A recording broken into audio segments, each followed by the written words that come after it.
Welcome to another podcast of the Apologist Bookshelf. I'm Gary Zacharias. I'm happy that you joined me.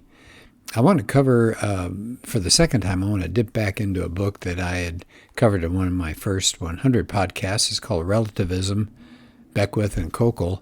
And this one definitely deserves a second round, another discussion about it, because when they mentioned relativism, when they wrote this book, it was big, but it's just blossomed. It's gotten bigger and bigger, and it's taking over everything.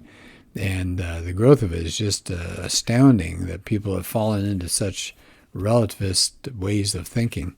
So this book defines what moral relativism is, gives you some examples, it critiques it, it talks about how moral relativism has gone into our society and affected things in a terrible way. And then there are some good responses and ways to refute the philosophy. And that's actually what I covered in my previous podcast for this book. So if you want to go dig that one up, take a look. It's one of my first ones, Relativism by Koukl and Beckwith. All right, so I thought maybe this time I would look at, let's see if I can find it here, the first couple of chapters. This one's called The Death of Truth. And it starts with a quotation that really stunned me when I read it in the original book, and then Koukl picked up on it as well. Alan Bloom wrote a critique of American education. The book was called The Closing of the American Mind. That tells you a lot right there, doesn't it? The closing of the American mind. I thought you went to university and all to open your mind. But here's how he starts off. This is Bloom talking. There's one thing a professor can be absolutely certain of. Almost every student entering the university believes or says he believes that truth is relative. Wow, that's so sad, but it's true. And Koukl points out that we're witnessing and we're being part of the death of truth. It's a terrible revolution, and we're part of it. And that's the idea that we could know any particular thing for sure. True truth, it's gone. People have lost the confidence that you can make a statement of fact that is really fact, and people instead say, no, it's just your opinion. In fact, the word truth now is pretty much true for me, and that's it. And Koukl and Beckwith are going to point out that when truth dies, things that cling tightly to it, like ethics, perish with it. If you can't know truth, then moral truth is incoherent. Ethics become relative, and then right and wrong are just matters of individual opinion. It's just how I feel. The death of truth has created what they call moral decay. And it says every debate ends with a barroom question now. Says who? Yeah, I've seen that. That's so true. Then Koukl takes it a step further. He says, when morality is reduced just to your personal taste, then the moral question that should be out there, what's good, what ought we do, what should we do, that's gone. And it's replaced by a pleasure question. What feels good? So not what is good, but what feels good. And so it works like this. People assert their desires, and then they try to rationalize their desires with moral language. So he says that's the tail wagging the dog. And when self-interest rules, that's a huge impact on our behavior, especially how we treat other humans. So after all, if human respect and human dignity is going to depend on the existence of moral truth. But if there's no moral truth, why would you sacrifice for anybody else? So you discard people if they become troublesome or expensive, or maybe they cramp our lifestyles. And we've seen that over and over again.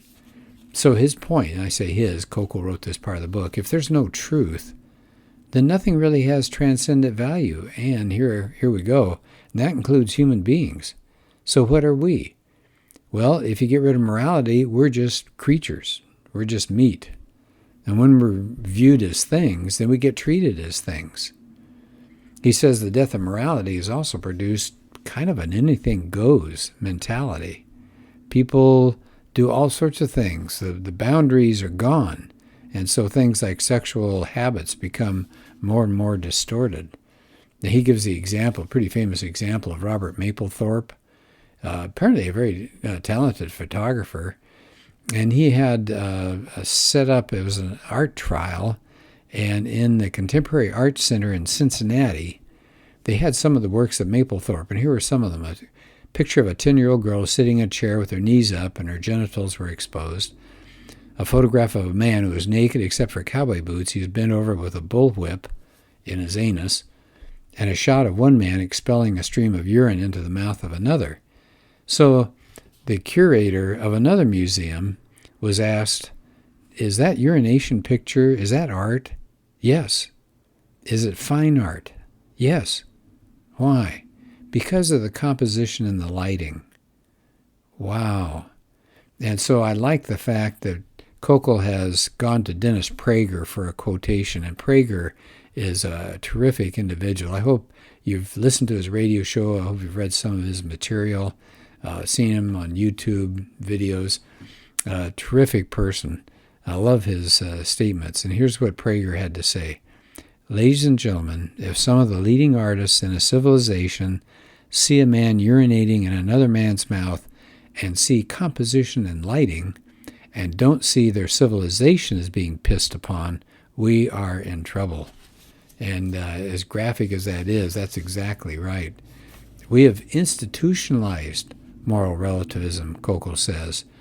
That now we're saying, what's the goal of life, the supreme goal? Be happy. So that justifies anything you want. There's no moral censure on sexual practices. So it's fine art to have urination in the face of somebody else. Abortion becomes a constitutional right. Infanticide is a reasonable alternative to caring for a child who has a birth defect. Lesbian and homosexual families are normal. Drug use is a national pastime. And he goes back to Prager again. Prager says, it is possible that some societies have declined as rapidly as America since the 1960s, but I'm not aware of any. And Prager has his finger on the pulse of America. He's a very well-read person, and if he says we are declining faster than any society he's ever looked at, that's an indictment for sure. Well, now we get, of course, a thing like this. We're so moral, open-minded that we get things like, who are you to pass judgment? We ask. And Koukl says at the end of the chapter, if we reject truth, why should we be surprised at the moral turbulence that follows? He has a quote from Lewis, C.S. Lewis, who says, we laugh at honor and are shocked to find traitors in our midst. We castrate and bid the geldings be fruitful. He says that's the chaotic and confusing world of moral relativism. So this first chapter was just kind of looking out and seeing what's going on in society. In chapter 2, and I'd like to continue just a little bit more of this book, he talks about, at one time, the moral systems that all societies had three characteristics. First, you viewed morality as a supremely authoritative guide to action. It trumped how you felt as an individual. It trumped preference. It trumped self-interest. Moral questions would be some of the most important that you could ask. That was your highest priority. It was an authoritative guide for you to follow. There was the ought part of it. Morality also, according to him, includes prescriptive code of conduct, not just describing it, directs how things ought to be. And there's that ought. And then third, he says morality is seen as universal. These moral rules aren't arbitrary and personal, they're public. It's everybody everywhere. But he says this is gone. He says relativism rejects all universal moral rules. It abandons the idea of oughtness. It abandons it. It's gone. You don't need to do anything. Who are you to tell me what to do? Says who, right? That's the problem. And then Koukl says, what's the difference between a relativist and a person who admits she has no morality at all? None.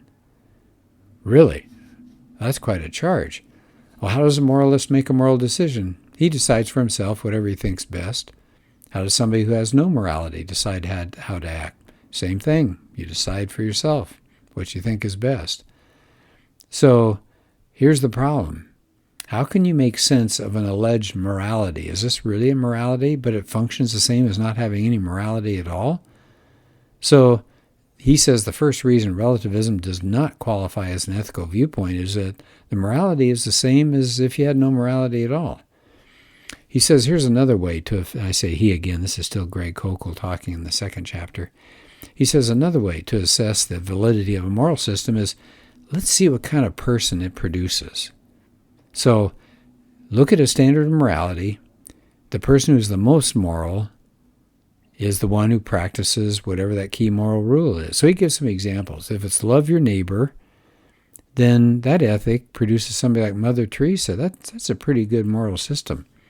What about the practice of morality of nonviolent passive resistance? What do you get? Mahatma Gandhi. That's pretty good. What about the moral principle requiring perfect obedience to God? That's Jesus of Nazareth. So you say, those are good moral systems because they produce people that seem good and caring. Well, what about this, though? What kind of moral champion does relativism produce? In other words, what's the best that relativism has to offer? What do you call those people who apply the principles of relativism? Now think about these principles. They care nothing for others as far as the ideas of right and wrong. They're unmoved by the notions of ethical standards, and they just follow the beat of their own moral drum. Koukl says, we have a name for these people. They're a homicide detective's worst nightmare. A relativist is a sociopath. That's somebody that has no conscience.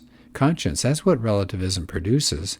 So his point is relativism does not stand in some kind of great moral tradition. It's been rejected by all. He says, think about the great moral teachers of all time, Moses, Jesus, Paul, Buddha, Aristotle, Gandhi, Martin Luther King. They've all condemned it. If its moral hero is a sociopath and it's been opposed by every moral tradition, that's not something you want to follow. So I think I'll stop at that point. That just gives you an idea of the crushing world that we're in as far as this relativism and how it's ruined so much.